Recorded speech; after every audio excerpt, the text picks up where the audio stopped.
Hey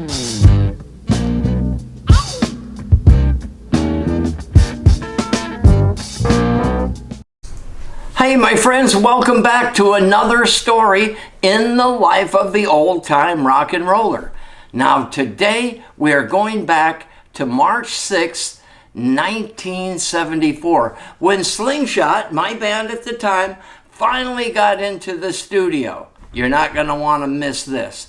So let me tune the time machine back to year 1974. March 6th. There we go. That should do it. And this is where today's story will begin.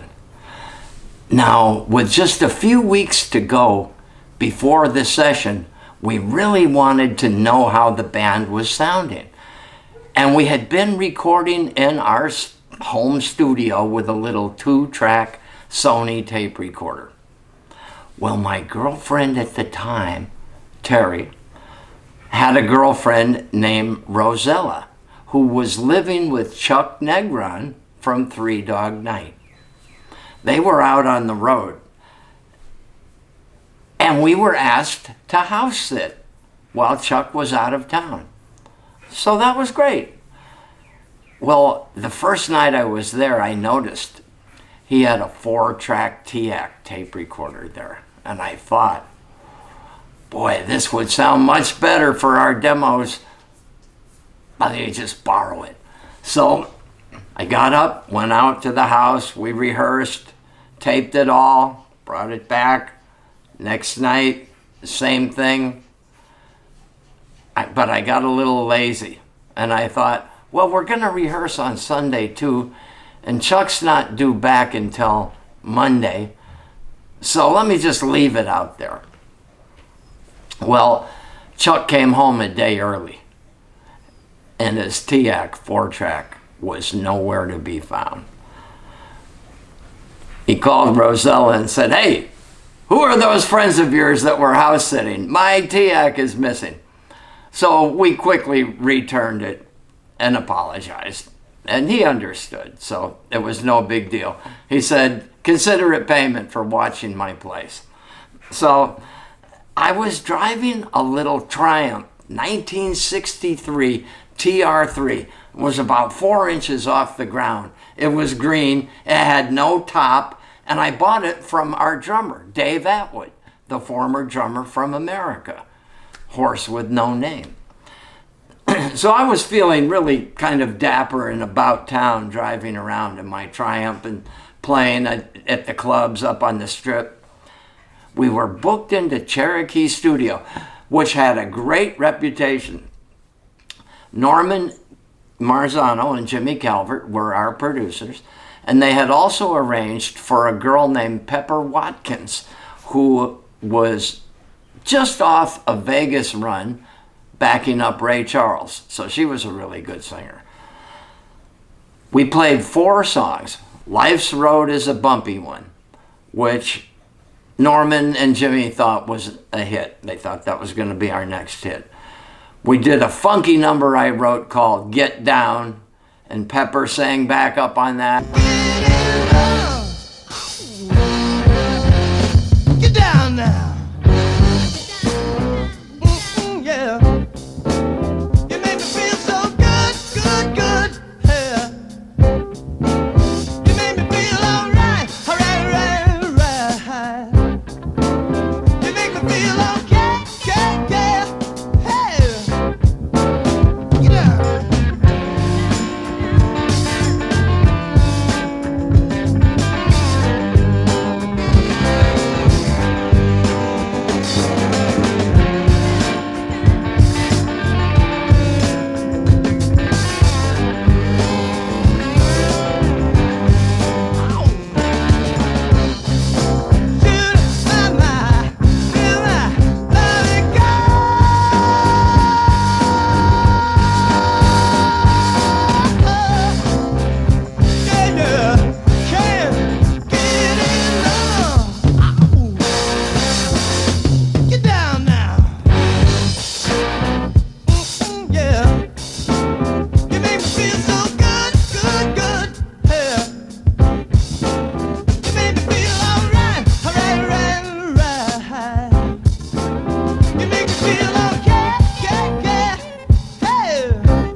really funky and cool.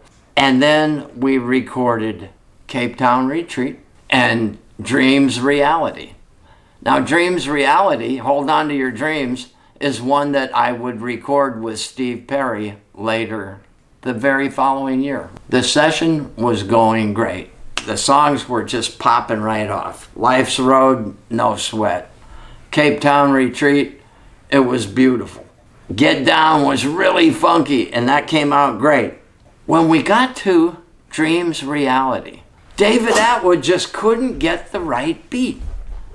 And we struggled around and tried it a few times.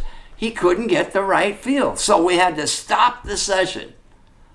We sent him home. We called a 2-hour break.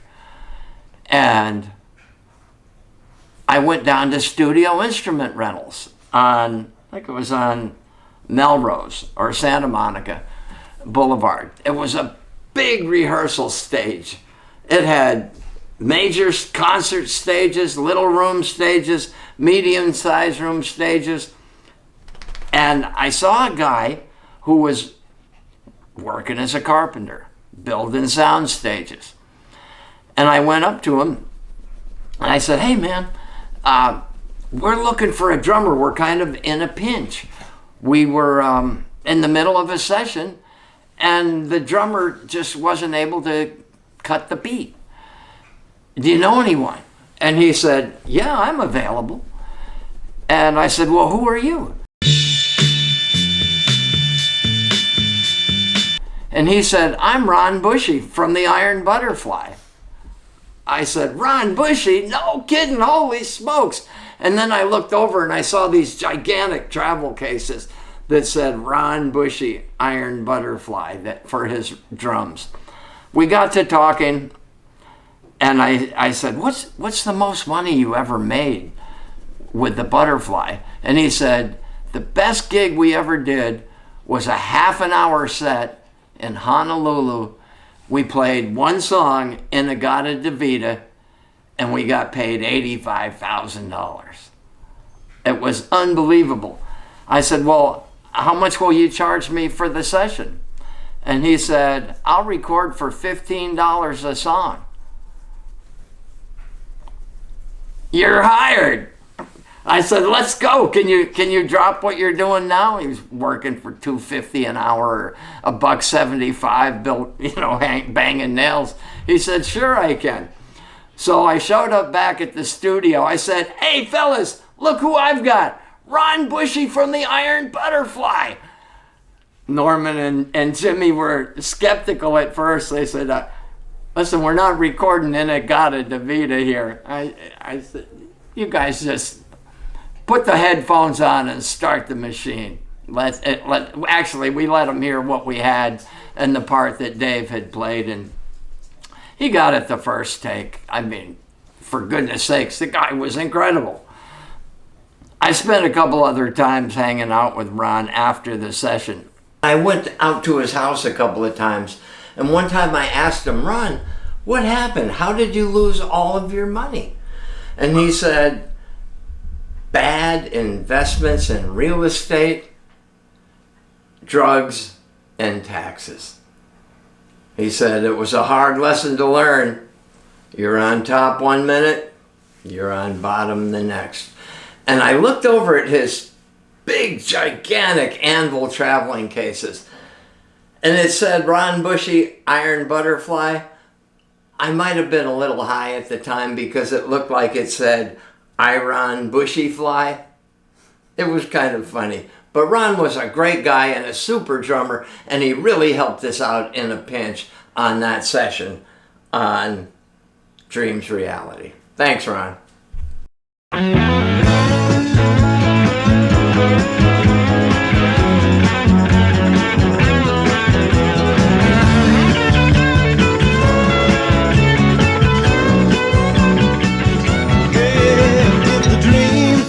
I dream of you became reality.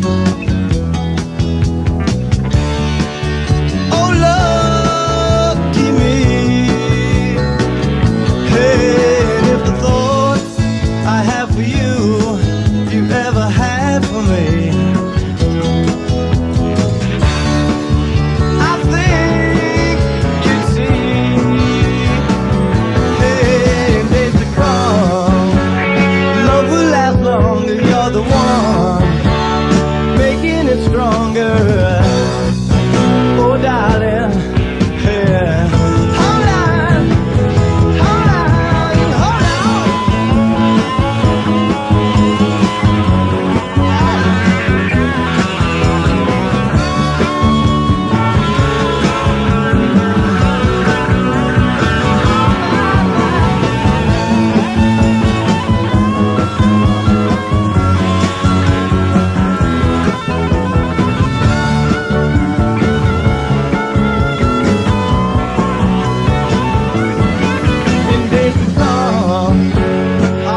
We mixed up the 4 songs.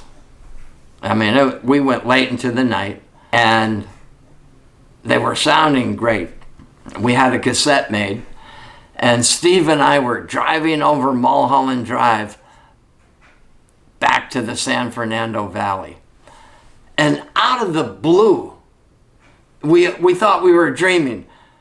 There's a tall, statuesque redhead, absolutely drop-dead gorgeous, looked like a centerfold that wandered off Hugh Hefner's property.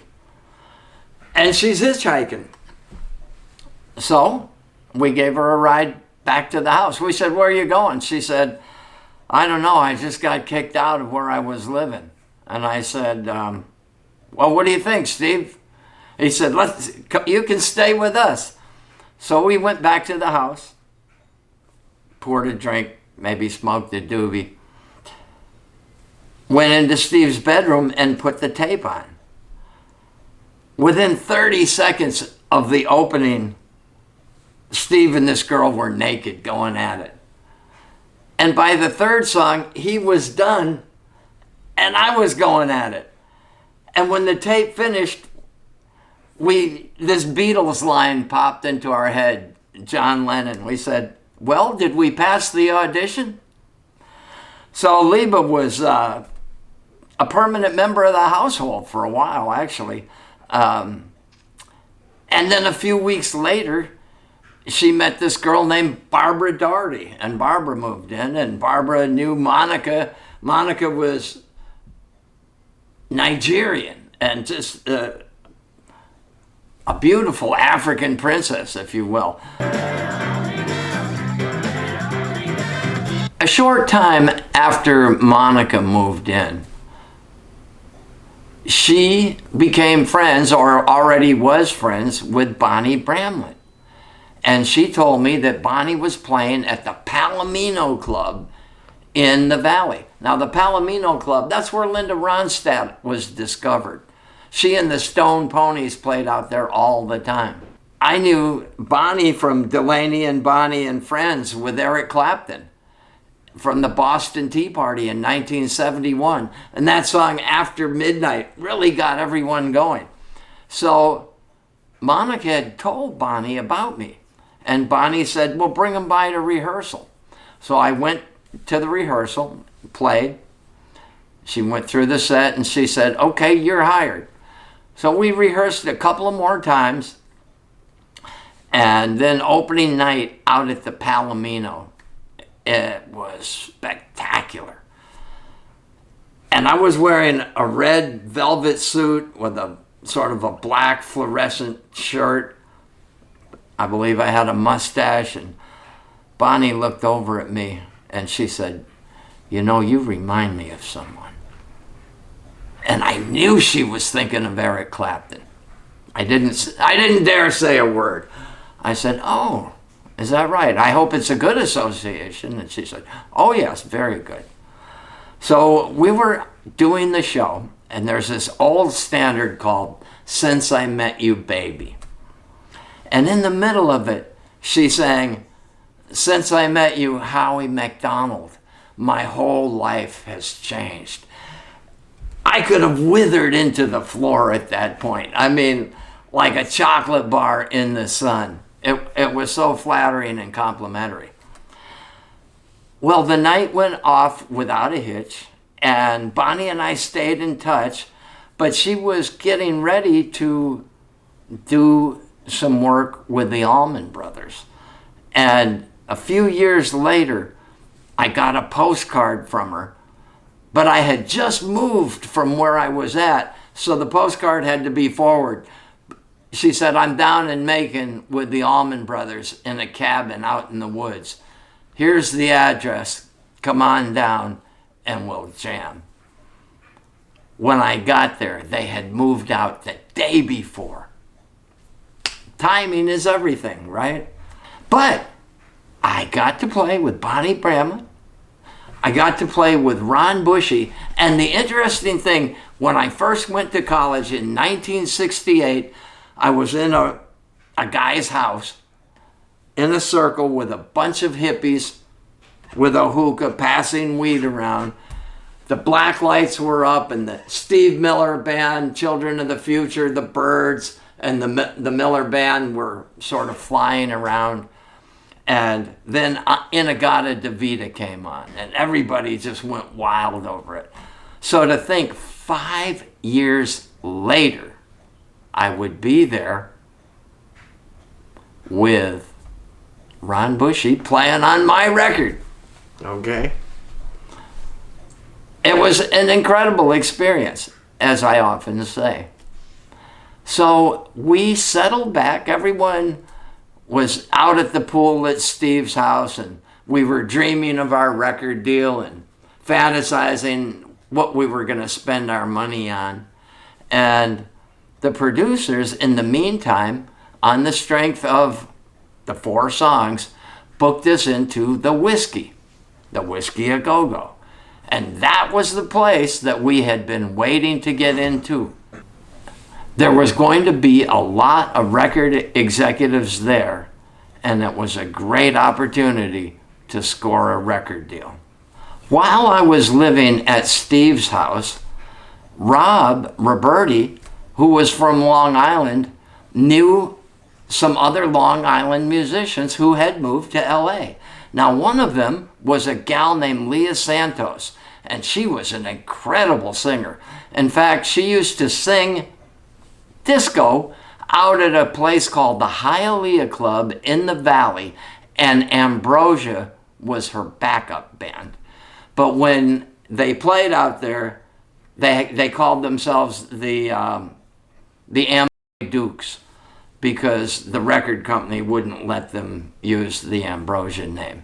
Leah got into a habit of coming out sunbathing at the pool naked before her show out at the Hialeah House. I had been writing some songs that weren't appropriate for Steve and what we were doing. So maybe 4 or 5 songs I got Leah to sing on a cassette that maybe over the years I turned into full songs. So Leah had a friend who was a drummer from Puerto Rico, but also moved out from New York, named Eddie Rodriguez. Eddie was a great drummer and a good singer too. In fact, when Rob went back to Long Island on vacation, Eddie filled in with us at Jim Buchanan's club, The Bus Stop. During the break, I wandered across the street to a bowling alley, and I went in, and they had a stripper there. I guess only in California, right? I had never seen a stripper in a bowling alley. But I got to talking with her because she was just finishing her show, and it turned out she lived with the bass player of Blood, Sweat, and Tears, Jim Fiedler. He was a great bass player. Another guy from Long Island was a bass player named Mark Levine. Mark was a great bass player, really funky and I don't know if he was... He went to music college, I can tell you this. And his wife, Beverly, also was a hairstylist. Eddie Rodriguez and Mark Levine backed up Rick Springfield for a while before he did the Doctor Show. So they were getting around town, and we were getting around town. In fact, Beverly gave me my first haircut that I had in 7 years. She was working at a salon up on Sunset, and she said, "Show up at 11:30 and bring a gram of cocaine." I said, "Oh, okay." So I showed up at 11:30 and gave her some, and she started cutting and trimming. And after about 3 hours, she was done. But I had a great haircut. And I'm going to put the picture of me playing at the bus stop with Mark Levine on the bass. You can only see the neck of his bass, and Rob Roberti's drums. But it was a great haircut. In fact, she and Mark split up. They went their separate ways, got divorced. And Beverly became the hairdresser for Stevie Nicks of Fleetwood Mac. She ended up moving into the Fleetwood Mac mansion just on the strength of being Stevie Nicks' hairdresser. So that was pretty wild. So this is a cast of characters. Now, Leah somehow ran into a great vocalist named Kathy McDonald. Well, since my baby left me, I found a new place to dwell. Now, Kathy was in the Mad Dogs and Englishmen movie with Joe Cocker and Leon Russell. Claudia Lanier is in there. Claudia was Brown Sugar that Mick Jagger wrote about. Kathy McDonald had an album on Capitol Records called Insane Asylum. Kathy even fronted Big Brother in the Holding Company after Janis died. She was originally from Seattle and had moved to San Francisco in the heyday of the rock scene. And she had a range that would go to the stratosphere. I am not kidding you. So we had a great set of backup singers, Eddie, Leah, and Kathy, ready to go. On the strength of the demo tapes, the producers booked us into the Whiskey. We knew this was going to be a great show, so we had Eddie Rodriguez playing conga and singing backup. We had Leah Santos singing backup, and we had Kathy McDonald singing backup to Steve Jablecki on the piano and guitar and lead vocal, Mark Levine on the bass, Rob Roberti on the drums, and myself on the guitar. And when we played the Whiskey that night, the place went wild. It was, God, it sounded good.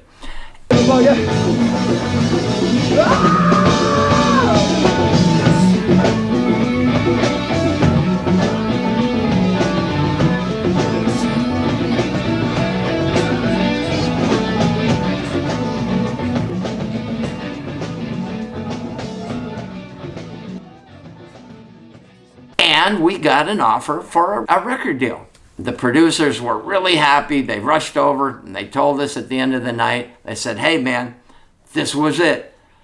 Michael Phoebus from GRC Recording Company was here along with some other guys, but Michael actually made us an offer. So we're going to be finishing the album soon. And congratulations, you guys. You did a great job. So we were totally stoked, and we went back to the house and partied like there was no tomorrow. The personal scene at the house was going downhill. Steve had been smoking angel dust almost constantly for a year, and it was really bugging me, and I couldn't stand to be around it. The producers, actually, Norman was married to his wife Terry, and he split from her and got, I think, a 16-year-old girlfriend. And he and Bo Gentry and Jimmy Calvert moved out into Laurel Canyon. And they were snorting this animal tranquilizer called Green. So the scene was deteriorating rapidly. And around this time, Cece and I were doing well, but her being up in Santa Barbara, she was only able to come down and see me maybe once a month. And Terry, since Norman had split and was screwing every chick in town, she started coming out to the house more and more and just hanging around and listening to the music, and she'd talk to me when rehearsal was over and such, and eventually go back to her apartment. Next door to Terry and Norman, though, lived a guy named Neil Merriweather. Neil was a great bass player from Toronto, Canada, and he had a group called Mama Lion featuring Lynn Carey. She was a Playboy centerfold as well, and I think the centerfold had her with 2 lion cubs nursing on her. But their album didn't really go very far, and Neil started a new group called the Space Rangers. They were really good, and they practiced in the garage behind Norman and Terry's apartments. I went and heard him a couple of days. Neil was a great singer. He had a really hot guitar player and drummer. They were a trio, but they were really good. And he talked to me about putting a band together called the M&Ms. He said, I'm friends with Dewey Martin and Steve Miller, and now I'm friends with you, and I'm Neil Merriweather. So would get all people with the last initial M and would have a group make a record. I said, oh, that sounds very cool. So I wanted to introduce this cast of characters in this little section because they all wind into the story as we go forward. After we recorded the demos and were waiting to do the album, people started coming out to the house in droves. There was a band called The New Birth that came from Louisville, Kentucky. She's faced the hardest times you could imagine. Many times her eyes fall back the tears.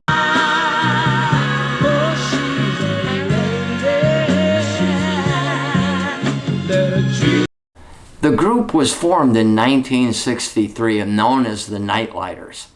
Robin Rogers was the drummer, Alan Fry was on vocals, and Robert Lurch was on the trumpet. They had plenty of other people in that band, but these 5 guys came out to our house and started jamming with us. We played for 3 hours straight funk, and we stopped for a handful of peanuts and a fresh beer, and then we kept going.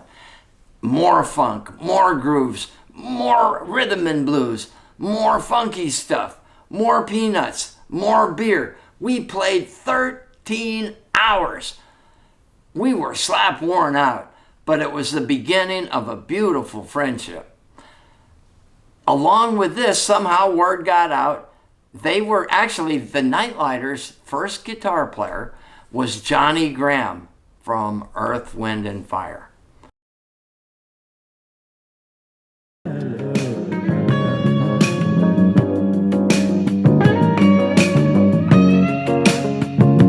So Johnny came out with them one time, and we had an interesting blend of our styles. I was definitely further down the road in one area than he was, and he was further down the road in an area that I was not. So we really enjoyed playing with each other. And remember I told you about that 1963 green Triumph that I had bought from Dave Atwood, our drummer. I sold it back to him at a $75 loss because the transmission kept getting stuck underneath, and he was the only one who knew how to fix it. So I took the money that I got from the car, I went down to a pawn shop, and I bought a 58 Cherry Les Paul Jr., exactly like one I saw Leslie West playing. And out of my 50-watt Marshalls with a 1 cabinet, man, it sounded great. So Johnny Graham told us about another group called LTD.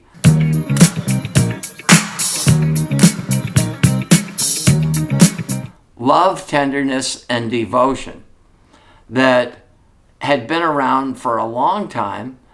Johnny McGee played the guitar, Jake played the trombone, Onion played the sax, Carl played the trumpet, and they were the main guys from LTD that I got along with.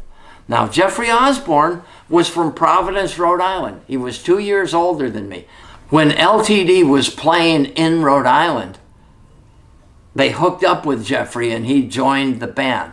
Now, here's the amazing coincidence of this story. When Carl and Jake and Onion were backing up Sam and Dave, they were at the Daddy Warbucks gig on the North Shore back in '71 when I was playing with Choker and living on Nantasket Beach. And they had a sax player named Sparky who walked off the gig and started playing and hanging around with the Daddy Warbucks. So I had seen Carl, I had seen all of these guys play probably 3 years before. And they were living in Spanish Harlem, and they packed up 2 cars and moved to LA. We had just the most outrageous funky jam sessions. And let me tell you, I went to funk school with these guys. I went to rhythm and blues school with these guys. They had so much experience in that genre that I soaked it up like a sponge, man. I said, bring it on, baby. This is great. So here is the culmination of that story. I was at Studio Instrument Rentals one afternoon because we'd often go there to look around and see what was happening.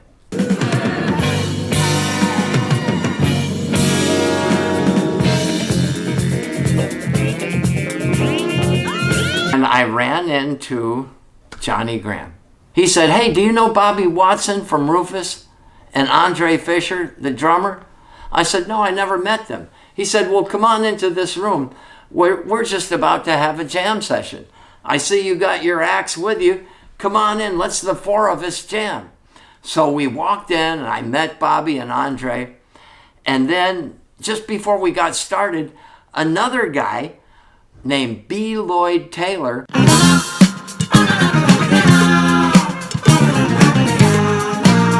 who wrote the hit Getaway for Earth, Wind & Fire came in. B. Lloyd was really, had a jazz mind, if you will. He was really incredible. So there we are, in the room, all plugged in, tuned up, Andre and Bobby. And let me tell you, listen to them on Rufus, Chaka Khan's Once You Get Started. Man, those guys are funky. So between them on the bottom and Johnny and me on guitars, rhythm and lead, man, we smoked. We jammed for about 2 hours. And that was just awesome. Because here I am playing with the guys in Rufus and Earth, Wind & Fire, and they're all saying, man, you are one hot guitar player. Brother, you can pick that axe. Man, you were burning.